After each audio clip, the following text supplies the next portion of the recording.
Assalamualaikum warahmatullahi wabarakatuh. Perkenalkan, nama saya Alba Hidayat, NIM 2015-05-0702. Pada video kali ini ialah tugas dari UTS mata pelajaran ayat-ayat tafsir sosial, ekonomi, dan politik. Selamat menyaksikan.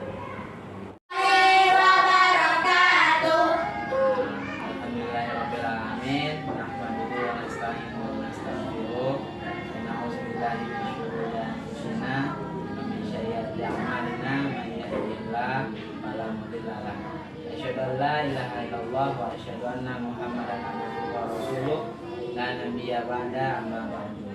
Pertama dan paling terutama sekali, marilah kita ucapkan puji beserta syukur kita kepada Allah Subhanahu wa taala telah memberikan kita rahmat, nikmat dan hidayahnya. Selanjutnya salawat berangkaikan salam buat Nabi besar kita, Nabi Muhammad sallallahu alaihi wasallam. Allahumma sholli ala sayyidina Muhammad. Nah, anak-anak Ustaz yang Ustaz sayangi dan saya banggakan, kali ini kita akan belajar tentang konsep harta. Nah, jadi anak-anak Ustaz mau bertanya sebelumnya. Yang di sini siapa dari tadi pagi yang sholat subuh?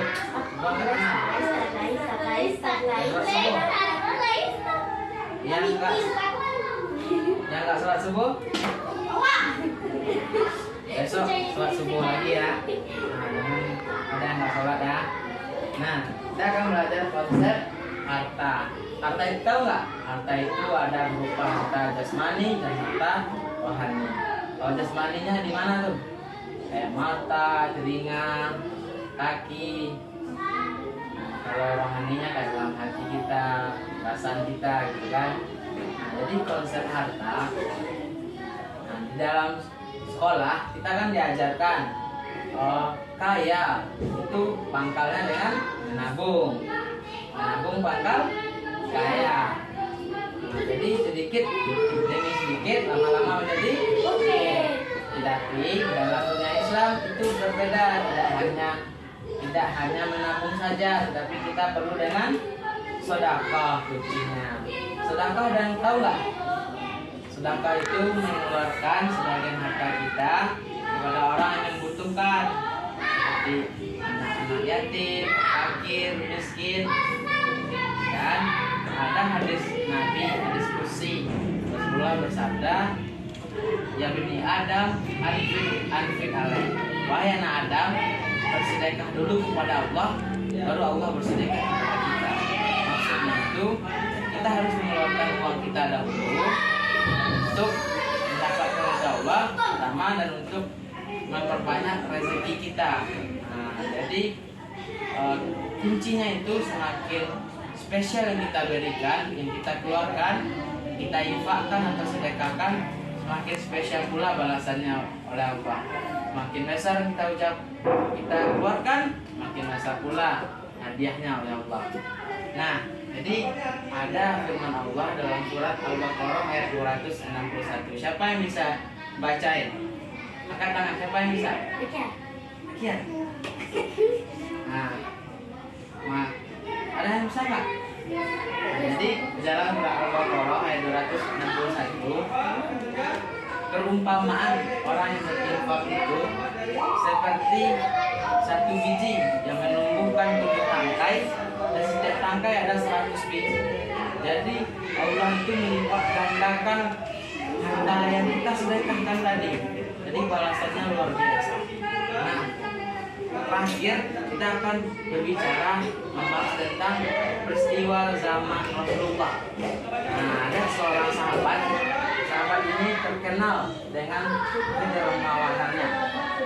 Seluruh sahabat itu dermawan, tapi unik dengan satu sahabat ini. Namanya ialah Abdurrahman bin Auf.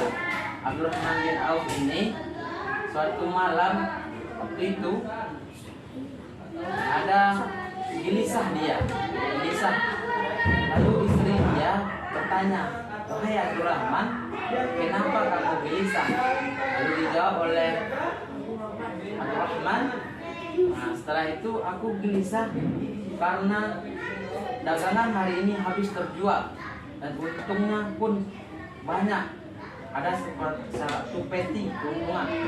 Lalu dia gelisah karena untung. Kalau kita gelisah karena nggak ada uang. Nah, kalau Abdurrahman gelisah karena banyak banget untungnya. Nah, jadi ketika itu Abdurrahman ingin mensedekahkannya semua keuntungannya di malam itu.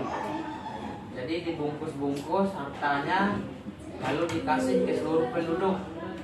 Nah, terus di malam keduanya, Masya Allah, dagangan Abdurrahman laris manis. Semua dagangannya terjual. Nah, jadi keuntungannya 2 kali lipat dari keuntungan di malam yang kemarin. Abdurrahman gelisah lagi dan mensedekahkannya lagi semuanya. Lalu di malam yang ketiga seperti itu pula. Keuntungannya berlipat ganda dan begitu terus. Sampai dalam riwayat Abdurrahman itu kata-kata penduduk di desa tersebut, kami kaya dari harta Abdurrahman karena kedermawanan Abdurrahman. Dan di akhir hayatnya Abdurrahman ini pasti masuk surga, dan di akhir hayatnya beliau meninggalkan satu gudang segini yang berisi dengan semuanya emas. Dan untuk pembagian harta warisannya itu ada pegawai Abdurrahman ini yang mengkampak atau dikapak atau dibagi emas itu karena telah melengket lama-lama, karena tidak ada lagi penduduk yang miskin, semuanya dibantu oleh Abdurrahman. Nah, jadi penutupnya kita sedikit bersedekah tapi itu konsisten. Itu mungkin itu saja dari Ustaz yang videonya.